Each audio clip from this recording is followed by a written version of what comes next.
I need more. What is going on here? Sean Vosler in the house for episode number 52 of the Top 5 Scope. How you doing, buddy? 5, not 10. But we'll get into 10 maybe. No, just 5. Episode 52, and Sean and I have been visiting here at Traffic and Conversion Summit in San Diego, and we're actually scheming, aren't we? We're doing some scheming together. We're schemifying, we're planifying for a big product launch that's going to take place on March 8th for a new video training series called The Live Video Revolution. We practiced that for about half an hour before. We didn't practice that at okay. all. That was just that we pulled that out of our ear. It was good. Ooh, bam. Boom. Ooh, bam. Like a little earwig, a launch earwig. And well, in this whole discussion of what we're going to do, how we're going to do it, and all the things that we've seen working with launches, we kind of distilled down and got about 5 killer tips. Yeah, so these today's topic is actually top 5 product launch mistakes and how to avoid them. So, and by the way, the hashtag for the product launch is going to be Video Rev for Video Revolution. Or video hashtag revenue. No, okay. Revolution. Video Rev. We're going to start using that, and we're going to get started right now. The number 1 mistake people make when making product launches, and these go across the board, right? Physical products, information products, any product you're launching. Yeah, well, and basically if you sell anything, online product, service, the idea of launching it is introducing it to the world for the first time. And you know, some people relaunch products, and some of you, I'm sure, have product or have an idea for product. Maybe giving. He has product in his hair. I actually don't have any right now. Are you productless at the moment? I am. I have just a little bit of something that's supposed to be holding. We should do a whole episode on hair. It's not holding. It is the opposite of holding right now. It is releasing. It is letting go. There is not a sex cam category right now, but there should be. I think Joe's right. Oh my gosh. So number 1. Number 1, and this is what I always start with folks who are looking to build a product. A lot of folks, they'll come in and they'll be like, I got this great idea. I got this great product idea. Yeah. And I say, well, what's your marketing idea? Like, how are you going to market it? And they don't have an answer. So starting with the product first, a lot of times is a big mistake because you're just doing it off assumptions. You assume people want something. Do not assume. Never assume. Because when you assume, it makes a ass out of you and me. Right. At the same time. Yeah. And 2 asses in 1.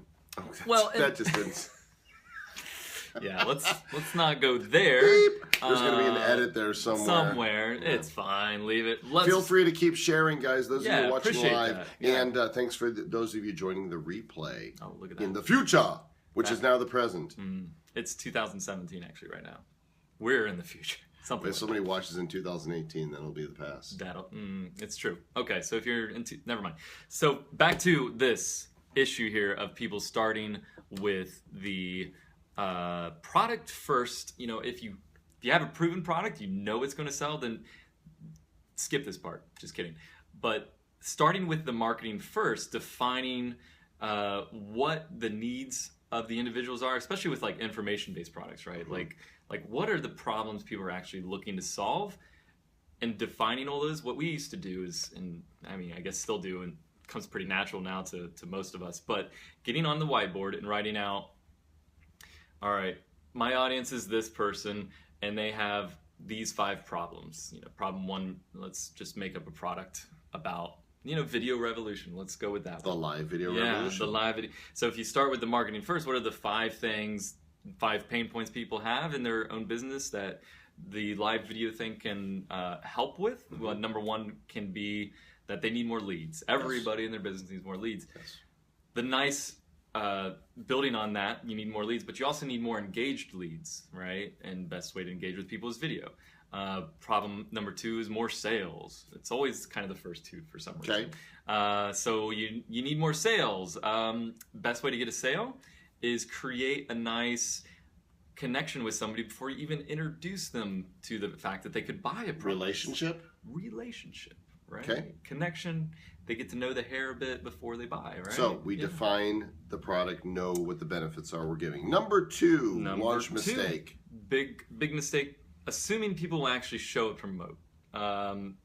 When you're launching, especially in kind of the affiliate world, a big mistake people think is, I'm going to put it out there, and all these affiliates are going to show up and promote, and they're going to love it, and they're just going to take care of you. Nope. Even folks who've been around for not how it works. Even folks who have the best reputation in the world, you still have to babysit affiliates, for lack of a better term. You gotta work it. The perfect example of this is you look at the Apple Store.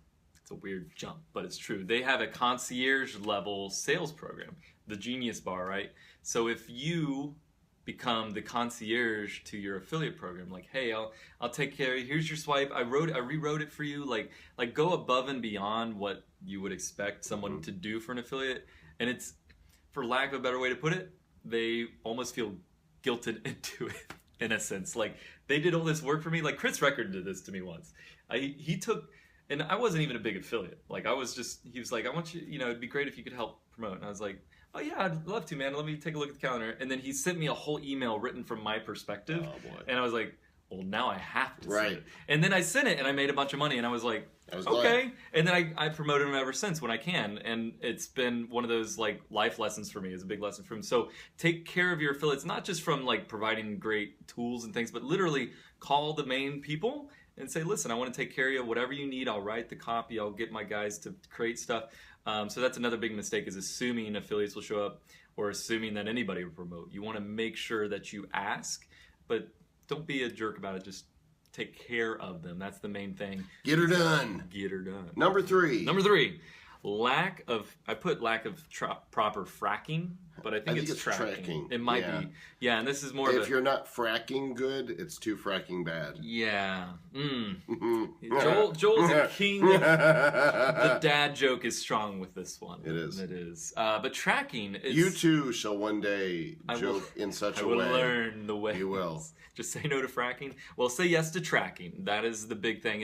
It's kind of a nerdy thing, but even something as simple as make sure you got Google Analytics installed, because you can go back and data mine stuff. Right. But know your numbers, because that's another big thing with affiliates, right?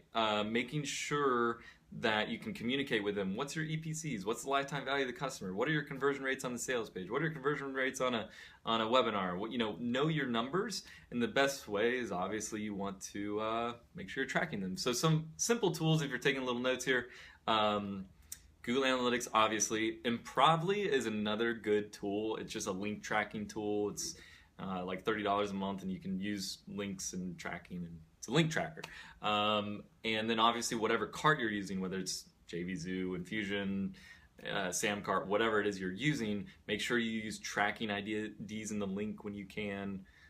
Shout out to JVZoo to add that feature, please. It's not rocket science. It's just get her done. Yeah, just put a track so you can say, oh, that sale came from that advertisement. So knowing your numbers is super important. Number 4.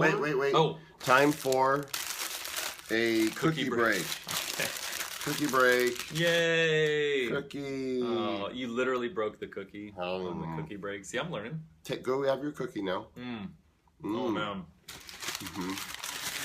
You need to change the name of the show to having Cookie Break with Joel. Cookies, 5 top cookies with Joel. Do you have? Well, thank you. That wasn't weird at all. In a very much kind of way. We are not on a double. Okay, we are doing the top 5 product launch mistakes, and now that we've had our cookie break, number 4. Not spending enough time. Be on camera. Oh, they want to see your face. Yeah, I'll talk to them. Not building enough time building a relationship with your audience, especially when it comes to like colder traffic. So warm traffic, you already have a relationship with, or an affiliate does, so they're recommending you. Colder traffic, someone sitting at home and they saw a Facebook ad and they said, I don't know what that is, sounds kind of cool. They want, the first thing they're looking for is an excuse to ignore you. Our human nature says, we've got enough going on, I don't need another Joel Comm in my life. But nobody ever needs more than one of those, trust me. It's true. So, one Joel Comm, but if you're an aspiring Joel Comm and you want to get their attention and keep their attention, you need to engage and create a relationship. The best way to do that, video, whether it be live, or YouTube, that personal connection. They see you, and the best is being in the same room and having a drink with them, but you can't normally get 60,000 people in a room. And there are aliens in our hotel suite here. This is kind of weird. The UFO. You don't have to be a salesman. Actually, the best salespeople in the world. I read a Harvard Business article, and Know Like Trust is a huge. He read a Harvard Business article. HBR, and it brought out there. That's just ducky. I spoke at Harvard. Did you? I did. Last fall, I spoke at Harvard. I'm holding out for my honorary degree. I did. I'm not holding out for anything, but it was cool. That was cool. Please continue. Continue. So you don't have to be a salesperson. Best salespeople in the world, according to Harvard Business Review, isn't necessarily even the people that like you the best. It's the people who you earn their respect through counterintuitive training. So when you can get someone to understand something from a different perspective, get that eureka moment, and feel when the light bulb goes off over your head. Yeah, what in your business or your information, the visual is real. If you can get that in your training, if you can get them to switch their perspective on something and help them, then that's an instant building relationship moment. Because you can be the nice buddy guy, but if you don't bring value like that, then you're not going to be a great salesperson. So you don't have to be, because a salesperson, right, is someone who's pitching you to buy Selling something. Stuff. Yeah, no one likes salespeople. Buy it. Best salespeople in the world are teachers. True story. And the number 5 in the top 5 product launch mistakes is not being open-minded to launching a product that you're not super passionate about. And then this is interesting. And I know I heard you as we were coming up with these, and I thought, okay, I teach that you should be really into what you're doing. Yes. However, and that's true. When I look back at my career, there are some things I've done that weren't totally passion projects, and so I get it. Talk about it. Here's the angle. This is taking off glasses time. Yes, we have to get serious. I can't see though. He can. Where did you all go? Where I need where these. is it? I need these. So I guess it's really kind of clarifying what your passions are. Some people are super passionate about gardening. There's okay money in launching a product about gardening. I'm not saying that you can't make a product out of it, but a lot of times, and you've experienced this, where you launch something that you were super passionate about, and by the time you launch it, you're not even passionate about it anymore. It's better to be curious about something because you're going to be constantly learning. I'm passionate about my corgi. I'm not going to make a product about my corgi. That sounded weird, but passionate. You might one day. Might one day make a corgi product. Corgi Secrets. CorgiSecrets.org. LLC. .org. Oh. So curiosity is way more important than passion, in my opinion, because it'll keep you involved in learning as much as you can about the subject. Passion's a little different. Passion can be something you have an affinity for. If you play piano, how many products out there are teaching people how to play piano? Probably enough. You probably don't want to go into that market if you're just getting started launching, because you're not going to be able to compete at the highest level. But if you come in with a topic that's trending, live video streaming, perhaps. Hint, hint. Hint, hint. You can come in, build a curiosity, learn all the tools, become the expert. Maybe you don't own Periscope. I can be expert. He are expert. I am expert. That's proper grammar? Crap. I be expert. But curiosity is far more important in building a sustainable product launch. Product launch. There we go. Because passion can be flared up, flared down. Just warning, this does not apply if you own a cat. It doesn't. Because curiosity will kill that kitty dead. It is true. Just saying.